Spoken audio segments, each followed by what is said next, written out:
Hi guys, I'm back.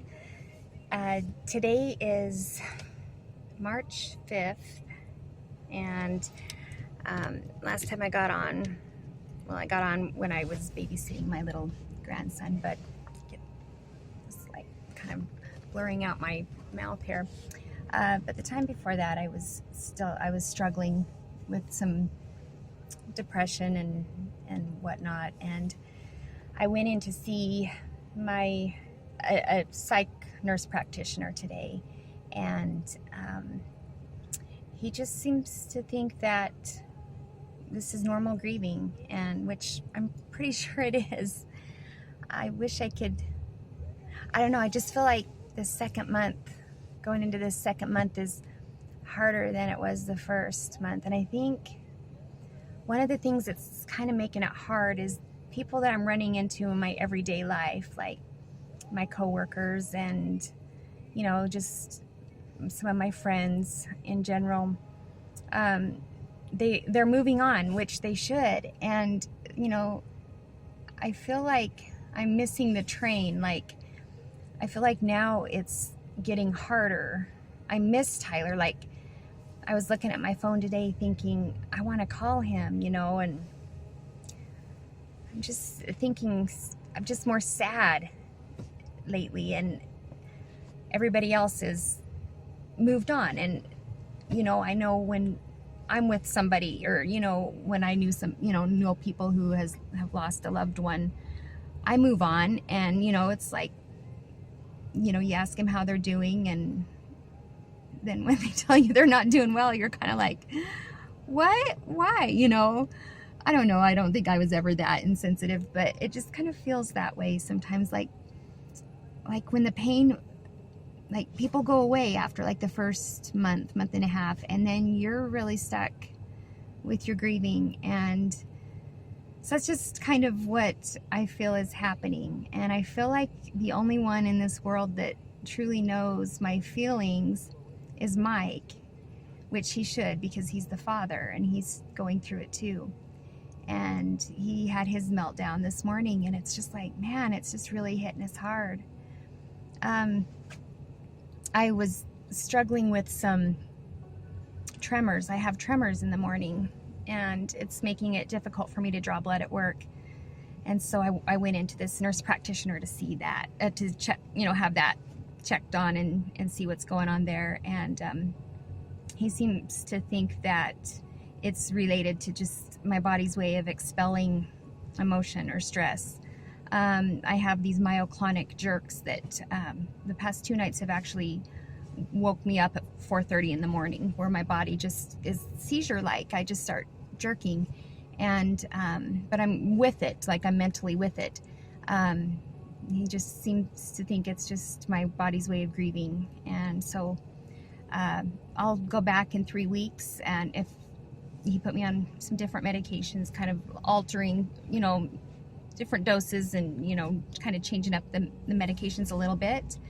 And in 3 weeks, we'll see how it is. And if I'm still having the tremors and the jerking, then he'll try me on a seizure medication, an anti-seizure medication, because he thinks maybe they could be seizures. Tyler had epilepsy. So, you know, the poor boy, my poor son, he just didn't have it going for him, you know, but he sure lived a life that some just wouldn't.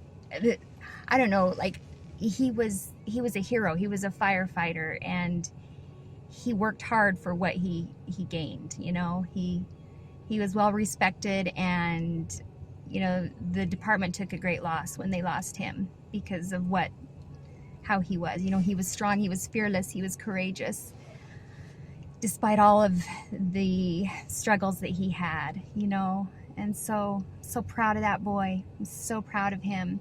He fought hard, but darn, I miss him. Darn it. So I'm just gonna go home and do what I do. I'm gonna continue to grieve as I grieve. If a day is good, it's good. If a day is bad, it's bad, you know. But what can I do? I know I've gotten closer to God through this, and I'm not ashamed to talk about him.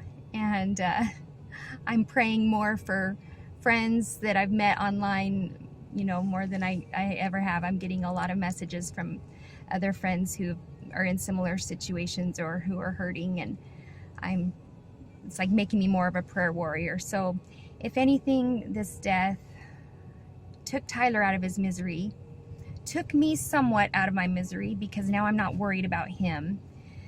And it has allowed me to become closer to God and to be able to minister and help other people through my work and just some friends on YouTube. I love you guys, and I know I say that all the time, but I really, really, really do. And I thank you for listening to me, because I feel like getting on YouTube, doing this, is kind of a way that is helping me heal. It's almost like a diary, you know, getting on to talk about my day. And, you know, if you're completely annoyed by it and if want to stop seeing my face, you just have to hit the little unsubscribe button at the bottom. But this is what's helping me, and I love your support, and I'm a very resilient person, and I will pop back.